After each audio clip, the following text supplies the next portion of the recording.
श्री स्वामी समर्थ. जय जय स्वामी समर्थ. श्री स्वामी चरित्र सारामृत. अध्याय 5. श्री गणेशाय नमः. श्री सरस्वते नमः. श्री गुरुभ्यो नमः. श्री कुलदेवताय नमः.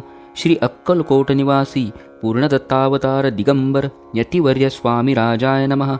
ब्रह्मानंदं परमसुखदं केवलं ज्ञानमूर्तिं द्वन्द्वातीतं गगनसदृशं तत्त्वमस्यादिलक्ष्यम् एकं नित्यं विमलमचलं सर्वदी साक्षिभूतं भावातीतं त्रिगुणरहितं सद्गुरुं तं नमामि. श्री गणेशाय नमः. भवकानन वैश्वानरा अज्ञानतमच्छेदका भास्करा पूर्वसाक्षी परात्परा भक्ता खरा सदयतु. गंगा जळ जैसे निर्मळ तैसे तुझे मन कोमल तुझसी स्तबिता प्रेमळ सत्वर त्याते पावसी. विशेष गंगा जळाहून आपुले असे महिमान पाप ताप आणि दैन्य तुमच्या स्मरणे निवारती. स्वामी चरित्र कराया श्रवण श्रोते बैसले सावधान प्रसंगाहुनी प्रसंगपूर्ण रसभरीत पुढे पुढे. ज्यांचे सबळ पूर्व पुण्य तया झाले स्वामी दर्शन ऐसे चोळाप्पा आदी करुण भाग्यवंत सेवे करी. अक्कलकोट नगरात एक तपपर्यंत स्वामीराज वास करीत भक्त बहुत जाहले. वार्ता पसरली चहूकडे कोणासी पडता साकडे धाव घेती स्वामींकडे. राजे रजवाडे थोर थोर म्हणती भोसल्यांचे भाग्य परम स्वामी रत्न लाभले उत्तम. नृपती ही भक्त निस्सीम स्वामी चरणी चित्त त्याचे. तेव्हा किती एक नृपती स्वामी दर्शन घेऊ इच्छिती आणि आपुल्या नगराप्रती आणू म्हणती तयासी.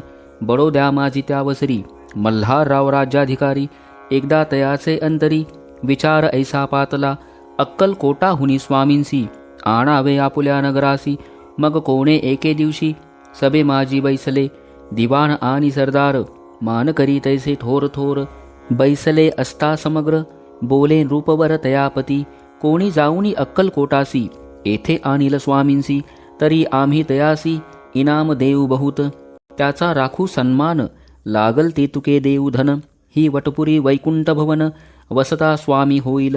कार्य जाणूनी कठीण कोणी न बोलती वचन कोणा एका लागून गोष्ट मान्य करवेना. तेव्हा तात्या साहेब सरदार होता योग्य आणि चतुर. तो बोलता झाला उत्तर नृपा लागी परियेसा. आपुली जरी इच्छा ऐसी स्वामीन ते आणावे वटपुरीसी तरी मी आणीन तयासी निश्चय मानसी असू द्या. ऐसे ऐकूनी उत्तर संतोष लातो नृपवर तैसी सभा ही समग्र आनंदित जाहली. संजीवनी विद्या साधया करता शुक्राजवळी कच जाता देवे सन्मानिला होता बहुत आनंदे करुणी. नृपती सह सकळ जने त्या परी तात्यासी सन्माने गौरवनी मधुर वचने यशस्वी हो म्हणते तया. बहुत धन देती नृपती सेवक दिले सांगाती. जावया अक्कलकोटाप्रती आज्ञा दिली तात्या ते. तात्या साहेब निघाले सत्वर अक्कलकोटी आले. नगर पाहुनी संतोषले जे केवळ वैकुंठ पाहुनी स्वामींची दिव्य मूर्ती आनंदित झाले चित्ती.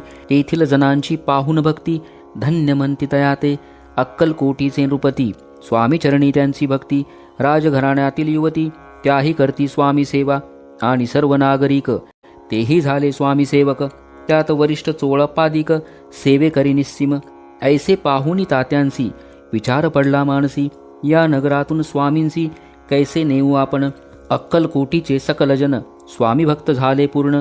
स्वामींचेही मन रमवून गेले असे त्या ठाया.